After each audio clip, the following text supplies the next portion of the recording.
ಪರೋಕ್ಷವಾಗಿ ತಿಂತಿಣಿ ಸ್ವಾಮಿಗಳು ಅಸಮಾಧಾನ ವ್ಯಕ್ತಪಡಿಸಿಲ್ಲ, ನೇರವಾಗಿ ವ್ಯಕ್ತಪಡಿಸಿದ್ದಾರೆ. ಯಾರದಾರ ಮುಖಾಂತರ ಹೇಳಿ ಕಳಿಸಿದ್ರೆ ಅದು ಪರೋಕ್ಷ. ಈ ಪೂಜಾರಿಗಳು ಕರ್ನಾಟಕ ರಾಜ್ಯದಲ್ಲಿ 10,000ಕ್ಕೂ ಹೆಚ್ಚಿಗೆ ಇದ್ದಾರೆ. ಅವರಿಗೆ ಉದ್ಯೋಗ ಬಹಳ ಕಡಿಮೆ, ಅವ್ರ ಮಕ್ಕಳಿಗೆ ಶಿಕ್ಷಣ ಇಲ್ಲ, ಆ ಪೂಜಾರಿಗಳಿಗೂ ಸರಿಯಾದ ತರಬೇತಿ ಇಲ್ಲ. ಇದನ್ನು ಮಾಡಬೇಕು ಅನ್ನೋಂಥ ಉದ್ದೇಶ ತಿಂತಿಣಿಯ ಕಾಗಿನೆಲೆ ಗುರುಪೀಠದ ಪೂಜಾ ಜಗದ್ಗುರುಗಳು ಸಿದ್ದರಾಮಾನಂದಪುರಿ ಸ್ವಾಮಿಗಳು ಹೇಳ್ತಾನೇ ಬಂದಿದ್ದಾರೆ.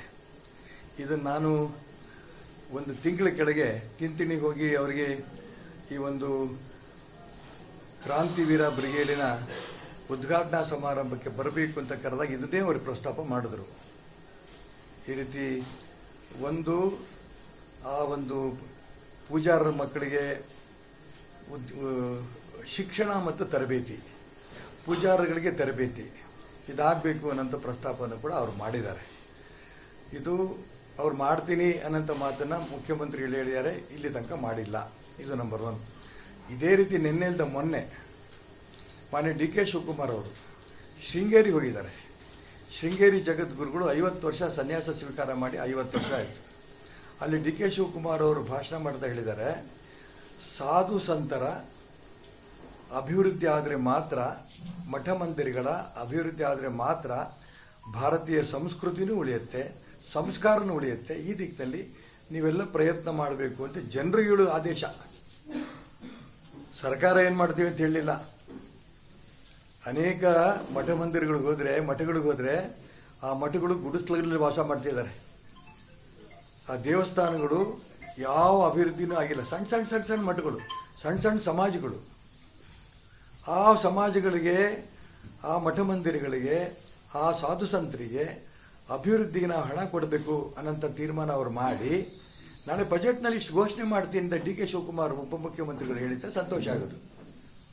ಅದು ಬಿಟ್ಟು ಭಾಷಣ ಮಾಡಿದ್ರೆ ಅಲ್ಲೂ ಹೋಗಿ ನೀವು ಸಂಸ್ಕಾರ ಬರುತ್ತೆ, ಸಂಸ್ಕೃತಿ ಉಳಿಯುತ್ತೆ, ಸಾಧು ಸಂತರಿಗೆ ಅಭಿವೃದ್ಧಿ ಪಡಿಸೋದಕ್ಕೆ ಗಮನ ಕೊಡಬೇಕು ನೀವು ಅಂತ ಜನಗಳಿಗೆ ಭಾಷಣ ಹೊಡೆದ್ರೆ ಲಾಭ ಏನು?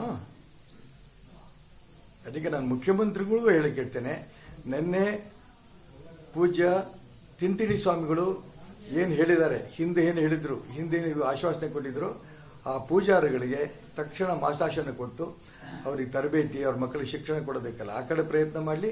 ಈ ಕಡೆ ಮಾನ್ಯ ಡಿ ಕೆ ಶಿವಕುಮಾರ್ ಅವರು ಉಪಮುಖ್ಯಮಂತ್ರಿಗಳು ಏನು ಶೃಂಗೇರಿಯಲ್ಲಿ ಹೇಳಿದ್ದಾರೆ, ಆ ಸಾಧು ಸಂತರ ಅಭಿವೃದ್ಧಿ ದಿಕ್ಕಿನಲ್ಲಿ ಅವ್ರಿಗೆ ಎಷ್ಟು ಹಣ ಬಿಡುಗಡೆ ಮಾಡ್ತೀವಿ, ದೇವಸ್ಥಾನಗಳ ಅಭಿವೃದ್ಧಿ ಏನು ಮಾಡ್ತೀವಿ, ಸಣ್ಣ ಮಠಗಳ ಅಭಿವೃದ್ಧಿ ಏನು ಮಾಡ್ತೀವಿ, ಇದನ್ನು ಕೂಡ ಅವ್ರು ನಾಳೆ ಬಜೆಟಲ್ಲಿ ಎಷ್ಟು ಘೋಷಣೆ ಮಾಡ್ತೀರಿ ಅನ್ನೋದನ್ನು ಕೂಡ ಅವ್ರು ಹೇಳಬೇಕು. ಇಲ್ಲ ಅಂತಂದರೆ ಮುಖ್ಯಮಂತ್ರಿಗಳು ಉಪಮುಖ್ಯಮಂತ್ರಿಗಳು ಕೇವಲ ಭರವಸೆ ಕೊಡೋಂಥ ಮುಖ್ಯಮಂತ್ರಿಗಳು ಉಪಮುಖ್ಯಮಂತ್ರಿಗಳು ಅಂತ ಭಾವನೆ ಯಾರಲ್ಲಿ ರಾಜ್ಯದಲ್ಲಿ ಬಂದಿದೆ ಮತ್ತು ಮುಂದುವರಿಯುತ್ತೆ ಅನ್ನೋ ಮಾತನ್ನು ಈ ಸಂದರ್ಭ ನಾನು ಹೇಳಕ್ಕೆ ಇಷ್ಟಪಡ್ತೇನೆ.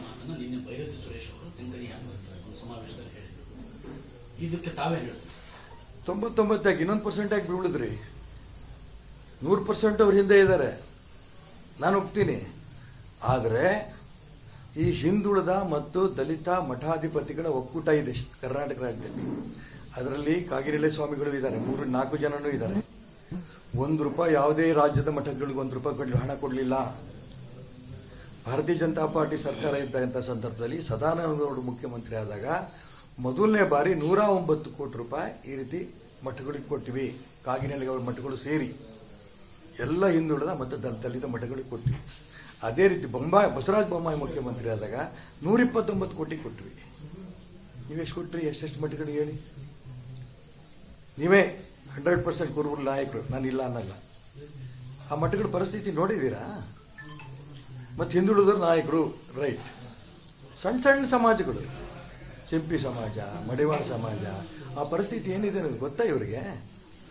ರಾಜಕಾರಣದಲ್ಲಿ ಅವ್ರು ಓಟ್ ತೊಗೊಳೋದ್ರಲ್ಲಿ ಮುಂದುವರಿತಾರೆ. ಚುನಾವಣಾ ಸಂದರ್ಭದಲ್ಲಿ ನಾನೇ ಹಿಂದುಳಿದ ನಾಯಕ, ನಾನೇ ದಲಿತ ನಾಯಕ, ನಾನೇ ಕುರುಬರ ನಾಯಕ, ರೈಟ್, ನೀನೇನಪ್ಪ, ಇಲ್ಲ ಅನ್ನಲ್ಲ. ಜನ ಅದು ನಂಬಿ ಹಾಗೇ ಒಟ್ಟು ಕೊಡ್ತಾ ಇದ್ದಾರೆ. ಯಾಕೆ ಹಿಂಗೆ ಮೋಸ ಮಾಡ್ತಿದ್ದೀರಿ? ನಾನು ಅದಕ್ಕೋಸ್ಕರ ಹೇಳ್ತಿರೋದು, ನಾನು ಯಾವುದೇ ಕಾರಣಕ್ಕೂ ಕೂಡ ವೈಯಕ್ತಿಕವಾಗಿ ಅವ್ರಿಗೆ ಟೀಕೆ ಮಾಡೋಕ್ಕೆ ಇಷ್ಟಪಡಲ್ಲ. ನೀವೇನು ಘೋಷಣೆ ಮಾಡಿದರೆ ಅದನ್ನು ಮಾಡಿ, ಜನಗಳು ಓಟ್ ತೊಗೊಳ್ತಿದ್ರಿ, ಸಂತೋಷ. ಬರೀ ಓಟ್ ತಗೊಳೋದಕ್ಕೋಸ್ಕರ ಕುರುಬರ ನಿಮಗೆ? ಅವರ ಅಭಿವೃದ್ಧಿ ಬೇಡವಾ? ತಿಂತಿಣಿ ಸ್ವಾಮಿಯರು ಬಹಿರಂಗವಾಗಿ ಸಭೆಯಲ್ಲಿ ಘೋಷಣೆ ಮಾಡಿದಾಗ ಎಷ್ಟು ಮನಸ್ಸು ನೊಂದಿರಬೇಕು? 2.5 ವರ್ಷಗಳ ಕಾಲ ಸಿಎಂ ಕುರುಬರ ಪೂಜಾರಿಗಳಿಗೆ ಭೇಟಿಗೂ ಅವಕಾಶ ಕೊಡ್ತಾ ಇಲ್ಲ ಅಂತ ನಾನು ಅದಕ್ಕೆ ಈಗ ಡಿ.ಕೆ. ಇಂಥದ್ದು ನಮ್ಮ ಭೈರತಿ ಸುರೇಶು ಅದೇ ವೇದಿಕೆಯಲ್ಲಿದ್ದರು, ತಿಂತಿಣಿ ಸ್ವಾಮಿಗಳು ಅಲ್ಲೇ ಇದ್ದರು. ತಿಂತಿಣಿ ಸ್ವಾಮಿಗಳ ಹೇಳಿಕೆಗೆ ಅದಕ್ಕೆ ಉತ್ತರ ಕೊಡಲಿ. ಪೂಜಾರಿಗೆ ಭೇಟಿಯನ್ನು ಮಾಡೋಕ್ಕೆ ಅವಕಾಶ ಕೊಟ್ಟಿಲ್ಲ ಅಂತ ತಿಂತಿಣಿ ಸ್ವಾಮಿಗಳು ಹೇಳಿದಾಗ 99% ಕುರುಬರು ನಮ್ಮ ಜೊತೆ ಸಿದ್ದರಾಮಯ್ಯ ಜೊತೆಗಿದ್ದಾರೆ ಅಂತ ಹೇಳಿದ್ದಕ್ಕೆ ಏನೋ ಬೆಲೆ ಇದೆ? ಅದಕ್ಕೇನಾರು ಹಿಂಗ ಮೋಸ ಮಾಡೋದು? ಅದಕ್ಕೆ ನಾನು ಹೇಳ್ತಾ ಇರೋದು, ಮೋಸಕ್ಕೂ ಒಂದು ಲಿಮಿಟ್ ಇದೆ. ತಗೊಳ್ಳಿ ಓಟು, ಕುರುಬರು ಕುರುಬರು ಕುರುಬರು ಅಂತ ಹೇಳ್ಕೋತಾ ಇರ್ರಿ, ನಾನು ಬೇಡ ಅನ್ನೋದು. ಆದರೆ ಆ ಕುರುಬರು ಸಮಾಜಕ್ಕಾಗಲಿ ಹಿಂದುಳಿದ ಸಮಾಜಕ್ಕಾಗಲಿ ಏನು ನೀವು ಅನುಕೂಲ ಮಾಡದೇ ಇರೋದಕ್ಕೋಸ್ಕರನೇ ನಾವೀಗ ಸಂಗೊಳ್ಳಿ ಇದು ಕ್ರಾಂತಿವೀರ ಬ್ರಿಗೇಡ್ ಮಾಡೋಕ್ಕೆ ಶುರು ಮಾಡಿರೋದು. ಇದು ಆ ಸಾಧು ಸಂತರಿಗೆ ಗೌರವ ಸಿಗಬೇಕು. 1008 ಸಾಧು ಸಂತರನ್ನು ಕರ್ಕೊಂಡೋಗಿ ಅವ್ರ ಪಾದಪೂಜೆ ಮಾಡ್ತಾ ಇದನ್ನು ಉದ್ಘಾಟನೆ ಮಾಡ್ತಾ ಇದ್ದೀವಿ. ಇದೇ ತಿಂತಿಣಿಯ ಕಾಗಿನೆಲೆಯ ಸಿದ್ದರಾಮಚಂದ್ರ ಸ್ವಾಮಿಗಳು ಅದಕ್ಕೆ ಅಲ್ಲಿ ದಿವ್ಯ ಸಾನ್ನಿಧ್ಯ ವಹಿಸ್ತಾ ಇದ್ದಾರೆ. ಅದೇ ರೀತಿ ಕನ್ನೇರಿ ಸ್ವಾಮಿಗಳು ಕೂಡ ಬಂದು ದಿವ್ಯ ಸಾನ್ನಿಧ್ಯ ವಹಿಸ್ತಿದ್ದಾರೆ. ಕರ್ನಾಟಕ ರಾಜ್ಯದಲ್ಲಿ ಹಿಂದುಳಿದವರು, ದಲಿತರು ಮತ್ತು ಸಕಲ ಹಿಂದೂ ಸಮಾಜದ ಹಿಂದುಳಿದ ಇಡೀ ಸಮಾಜ ಒಂದು ರೀತಿಯ ಟೂಲ್ ಕಿಟ್ ಆಗಿದೆ ಚುನಾವಣೆಗಳಿಗೆ, ರಾಜಕೀಯ ಪಕ್ಷಗಳಿಗೆ. ಇದು ಹೊರಗೆ ಬರಬೇಕು ಅನ್ನೋಂಥ ಉದ್ದೇಶದಿಂದ, ಅವ್ರಿಗೆ ನ್ಯಾಯ ಸಿಗಬೇಕು ಅನ್ನೋಂಥ ಉದ್ದೇಶದಿಂದ ನಾವೀಗ ಕ್ರಾಂತಿವೀರ ಬ್ರಿಗೇಡ್ ಶುರು ಮಾಡ್ತಾ ಇದ್ದೀವಿ. ಪರೋಕ್ಷವಾಗಿ ತಿಂತಿಣಿ ಸ್ವಾಮಿಗಳು ಅಸಮಾಧಾನ ವ್ಯಕ್ತಪಡಿಸಿಲ್ಲ, ನೇರವಾಗಿ ವ್ಯಕ್ತಪಡಿಸಿದ್ದಾರೆ. ಯಾರ್ದಾರ ಮುಖಾಂತರ ಹೇಳಿ ಕಳಿಸಿದ್ರೆ ಅದು ಪರೋಕ್ಷ. ಈ ಪೂಜಾರಿಗಳು ಕರ್ನಾಟಕ ರಾಜ್ಯದಲ್ಲಿ 10,000ಕ್ಕೂ ಹೆಚ್ಚಿಗೆ ಇದ್ದಾರೆ. ಅವರಿಗೆ ಉದ್ಯೋಗ ಬಹಳ ಕಡಿಮೆ, ಅವ್ರ ಮಕ್ಕಳಿಗೆ ಶಿಕ್ಷಣ ಇಲ್ಲ, ಆ ಪೂಜಾರಿಗಳಿಗೂ ಸರಿಯಾದ ತರಬೇತಿ ಇಲ್ಲ. ಇದನ್ನು ಮಾಡಬೇಕು ಅನ್ನೋಂಥ ಉದ್ದೇಶ ತಿಂತಿಣಿಯ ಕಾಗಿನೆಲೆ ಗುರುಪೀಠದ ಪೂಜಾ ಜಗದ್ಗುರುಗಳು ಸಿದ್ದರಾಮಾನಂದಪುರಿ ಸ್ವಾಮಿಗಳು ಹೇಳ್ತಾನೇ ಬಂದಿದ್ದಾರೆ. ಇದನ್ನು ನಾನು ಒಂದು ತಿಂಗಳ ಕೆಳಗೆ ತಿಂತಿಣಿಗೆ ಹೋಗಿ ಅವರಿಗೆ ಈ ಒಂದು ಕ್ರಾಂತಿವೀರ ಬ್ರಿಗೇಡಿನ ಉದ್ಘಾಟನಾ ಸಮಾರಂಭಕ್ಕೆ ಬರಬೇಕು ಅಂತ ಕರೆದಾಗ ಇದನ್ನೇ ಅವರು ಪ್ರಸ್ತಾಪ ಮಾಡಿದ್ರು. ಈ ರೀತಿ ಆ ಒಂದು ಪೂಜಾರರ ಮಕ್ಕಳಿಗೆ ಶಿಕ್ಷಣ ಮತ್ತು ತರಬೇತಿ, ಪೂಜಾರಗಳಿಗೆ ತರಬೇತಿ ಇದಾಗಬೇಕು ಅನ್ನೋಂಥ ಪ್ರಸ್ತಾಪವನ್ನು ಕೂಡ ಅವರು ಮಾಡಿದ್ದಾರೆ. ಇದು ಅವ್ರು ಮಾಡ್ತೀನಿ ಅನ್ನೋಂಥ ಮಾತನ್ನು ಮುಖ್ಯಮಂತ್ರಿಗಳು ಹೇಳಿದ್ದಾರೆ, ಇಲ್ಲಿ ತನಕ ಮಾಡಿಲ್ಲ. ಇದು ನಂಬರ್ 1. ಇದೇ ರೀತಿ ನಿನ್ನೆಲ್ದ ಮೊನ್ನೆ ಮಾನ್ಯ ಡಿ.ಕೆ. ಶಿವಕುಮಾರ್ ಅವರು ಶೃಂಗೇರಿ ಹೋಗಿದ್ದಾರೆ. ಶೃಂಗೇರಿ ಜಗದ್ಗುರುಗಳು 50 ವರ್ಷ ಸನ್ಯಾಸ ಸ್ವೀಕಾರ ಮಾಡಿ 50 ವರ್ಷ ಆಯಿತು. ಅಲ್ಲಿ ಡಿ.ಕೆ. ಶಿವಕುಮಾರ್ ಅವರು ಭಾಷಣ ಮಾಡ್ತಾ ಹೇಳಿದ್ದಾರೆ, ಸಾಧು ಸಂತರ ಅಭಿವೃದ್ಧಿ ಆದರೆ ಮಾತ್ರ, ಮಠ ಮಂದಿರಗಳ ಅಭಿವೃದ್ಧಿ ಆದರೆ ಮಾತ್ರ ಭಾರತೀಯ ಸಂಸ್ಕೃತಿನೂ ಉಳಿಯುತ್ತೆ, ಸಂಸ್ಕಾರನೂ ಉಳಿಯುತ್ತೆ. ಈ ದಿಕ್ಕಿನಲ್ಲಿ ನೀವೆಲ್ಲ ಪ್ರಯತ್ನ ಮಾಡಬೇಕು ಅಂತ ಜನರಿಗೆ ಹೇಳೋ ಆದೇಶ. ಸರ್ಕಾರ ಏನು ಮಾಡ್ತೀವಿ ಅಂತ ಹೇಳಲಿಲ್ಲ. ಅನೇಕ ಮಠ ಮಠಗಳಿಗೆ ಹೋದರೆ ಆ ಮಠಗಳು ಗುಡಿಸ್ಲಲ್ಲಿ ವಾಸ ಮಾಡ್ತಿದ್ದಾರೆ. ಆ ದೇವಸ್ಥಾನಗಳು ಯಾವ ಅಭಿವೃದ್ಧಿನೂ ಆಗಿಲ್ಲ. ಸಣ್ಣ ಮಠಗಳು, ಸಣ್ಣ ಸಮಾಜಗಳು. ಆ ಸಮಾಜಗಳಿಗೆ, ಆ ಮಠ ಮಂದಿರಗಳಿಗೆ, ಆ ಸಾಧು ಸಂತರಿಗೆ ಅಭಿವೃದ್ಧಿಗೆ ನಾವು ಹಣ ಕೊಡಬೇಕು ಅನ್ನೋಂಥ ತೀರ್ಮಾನ ಅವರು ಮಾಡಿ ನಾಳೆ ಬಜೆಟ್ನಲ್ಲಿ ಇಷ್ಟು ಘೋಷಣೆ ಮಾಡ್ತೀನಿ ಅಂತ ಡಿ.ಕೆ. ಶಿವಕುಮಾರ್ ಉಪಮುಖ್ಯಮಂತ್ರಿಗಳು ಹೇಳಿದರೆ ಸಂತೋಷ ಆಗೋದು. ಅದು ಬಿಟ್ಟು ಭಾಷಣ ಮಾಡಿದ್ರೆ ಅಲ್ಲೂ ಹೋಗಿ ನೀವು ಸಂಸ್ಕಾರ ಬರುತ್ತೆ, ಸಂಸ್ಕೃತಿ ಉಳಿಯುತ್ತೆ, ಸಾಧು ಸಂತರಿಗೆ ಅಭಿವೃದ್ಧಿ ಪಡಿಸೋದಕ್ಕೆ ಗಮನ ಕೊಡಬೇಕು ನೀವು ಅಂತ ಜನಗಳಿಗೆ ಭಾಷಣ ಹೊಡೆದ್ರೆ ಲಾಭ ಏನು?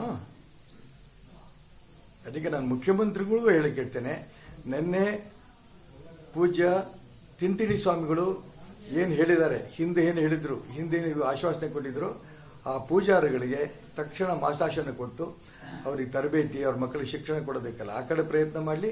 ಈ ಕಡೆ ಮಾನ್ಯ ಡಿ.ಕೆ. ಶಿವಕುಮಾರ್ ಅವರು ಉಪಮುಖ್ಯಮಂತ್ರಿಗಳು ಏನು ಶೃಂಗೇರಿಯಲ್ಲಿ ಹೇಳಿದ್ದಾರೆ, ಆ ಸಾಧು ಸಂತರ ಅಭಿವೃದ್ಧಿ ದಿಕ್ಕಿನಲ್ಲಿ ಅವ್ರಿಗೆ ಎಷ್ಟು ಹಣ ಬಿಡುಗಡೆ ಮಾಡ್ತೀವಿ, ದೇವಸ್ಥಾನಗಳ ಅಭಿವೃದ್ಧಿ ಏನು ಮಾಡ್ತೀವಿ, ಸಣ್ಣ ಮಠಗಳ ಅಭಿವೃದ್ಧಿ ಏನು ಮಾಡ್ತೀವಿ, ಇದನ್ನು ಕೂಡ ಅವ್ರು ನಾಳೆ ಬಜೆಟಲ್ಲಿ ಎಷ್ಟು ಘೋಷಣೆ ಮಾಡ್ತೀರಿ ಅನ್ನೋದನ್ನು ಕೂಡ ಅವ್ರು ಹೇಳಬೇಕು. ಇಲ್ಲ ಅಂತಂದರೆ ಮುಖ್ಯಮಂತ್ರಿಗಳು ಉಪಮುಖ್ಯಮಂತ್ರಿಗಳು ಕೇವಲ ಭರವಸೆ ಕೊಡೋಂಥ ಮುಖ್ಯಮಂತ್ರಿಗಳು ಉಪಮುಖ್ಯಮಂತ್ರಿಗಳು ಅಂತ ಭಾವನೆ ಯಾರಲ್ಲಿ ರಾಜ್ಯದಲ್ಲಿ ಬಂದಿದೆ ಮತ್ತು ಮುಂದುವರಿಯುತ್ತೇನೆ ಅಂತ ಮಾತನ್ನು ಈ ಸಂದರ್ಭ ನಾನು ಹೇಳಕ್ಕೆ ಇಷ್ಟಪಡ್ತೇನೆ. ಮಾತನ್ನ ನಿನ್ನೆ ಬೈರತಿ ಸುರೇಶ್ ಅವರು ತಿಂಕಣಿ ಒಂದು ಸಮಾವೇಶದಲ್ಲಿ ಹೇಳಿದರು.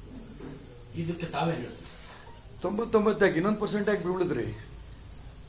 100% ಅವ್ರ ಹಿಂದೆ ಇದ್ದಾರೆ, ನಾನು ಒಪ್ತೀನಿ. ಆದರೆ ಈ ಹಿಂದುಳಿದ ಮತ್ತು ದಲಿತ ಮಠಾಧಿಪತಿಗಳ ಒಕ್ಕೂಟ ಇದೆ ಕರ್ನಾಟಕ ರಾಜ್ಯದಲ್ಲಿ. ಅದರಲ್ಲಿ ಕಾಗಿನೆಲೆ ಸ್ವಾಮಿಗಳು ಇದ್ದಾರೆ, 3-4 ಜನನೂ ಇದ್ದಾರೆ.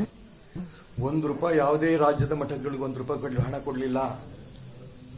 ಭಾರತೀಯ ಜನತಾ ಪಾರ್ಟಿ ಸರ್ಕಾರ ಇದ್ದಂಥ ಸಂದರ್ಭದಲ್ಲಿ ಸದಾನಂದ ಗೌಡ ಮುಖ್ಯಮಂತ್ರಿ ಆದಾಗ ಮೊದಲನೇ ಬಾರಿ ₹109 ಕೋಟಿ ಈ ರೀತಿ ಮಠಗಳಿಗೆ ಕೊಟ್ಟಿವಿ.